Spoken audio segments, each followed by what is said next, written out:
అమ్మవారి కన్నుల వర్ణన చేస్తున్నారు శంకరాచార్యుల వారు. ఆ సూతే సవ్యం అన్న శ్లోకంలో అమ్మవారి కన్నులను కాలాన్ని సూచించే పగలుగా రాత్రిగా ఉభయ సంధ్యలుగా చెప్పిన శంకరులు విశాలా కళ్యాణి అంటూ ప్రసిద్ధ నగరాలను అమ్మవారి నామాలతో తర్వాతి శ్లోకంలో వ్యవహరించారు. తదుపరి అమ్మవారి కన్నులు ఆకర్ణికాంతము వ్యాపించి అమ్మ శ్రవణం చేస్తున్న రసవత్తమైన కావ్యరచనలను ఆస్వాదన చేస్తున్నాయని, అది చూచి ఆ అవకాశం లేని అమ్మ ఫాలనేత్రం ఈర్ష్యకు గురై కించిత్ ఎర్రబారిందన్న అద్భుతమైన ఊహను వ్యక్తం చేశారు.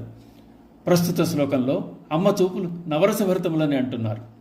శివే శృంగారార్ద్ర తదితర జనే కుత్సనపరా సరోషా గంగాయాం గిరిశచరితే విస్మయవతి హరాహిభ్యో భీత సరసిరుహ సౌభాగ్య జననీ సఖీషు స్మేరాతే మయి జనని దృష్టి సకరుణా.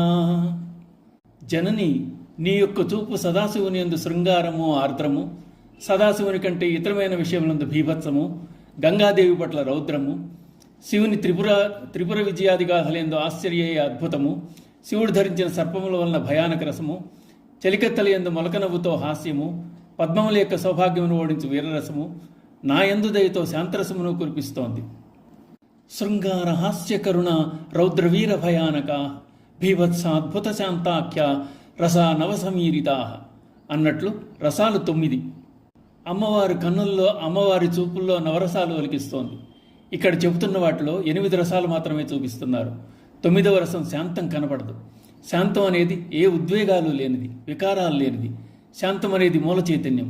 దీనిని ఆధారం చేసుకుని మిగిలిన 8 రసాలు కనిపిస్తాయి. సాధారణంగా రసాన్ని 2 విధాలు చూపించవచ్చు. ఒకటి స్వాభావికం, ఇంకొకటి అభినయం. 8 రకాల రసాలు చెప్పినప్పుడు కొన్ని స్వాభావికంగా, కొన్ని అభినయంగా చెప్తారు. అలా శివుని పట్ల శృంగారం, శివేతరుల పట్ల భీభత్సం, గంగ పట్ల రౌద్రం, శివచరిత్ర పట్ల అద్భుతం, శివుడు ధరించిన పాముల పట్ల భయం, పద్మముల పట్ల వీరం, చలికతల పట్ల హాస్యరసం చూపించావమ్మా. నా పట్ల నీ కన్నులు కరుణరసాన్ని కురిపిస్తున్నాయి తల్లి అన్నారు శంకరులు. ఇకపోతే శాంతం ఆవిడ రసల రసం. శాంతం పద్మాసనస్థం శాంతాకారం భుజగసేనం అన్నట్లు ఇన్ని భావాలు చూపించిన అమ్మ అసలు స్థితి శాంతం. ఆ విధంగా మొత్తం రసాలన్నీ 3 కళ్ళలోనూ చూపిస్తోంది అమ్మవారు అంటున్నారు. యోగపరంగా 3 కళ్ళలోనూ నవరసాలను చూపించడమే శ్రీచక్రంలోని మండలాలను చూపడం.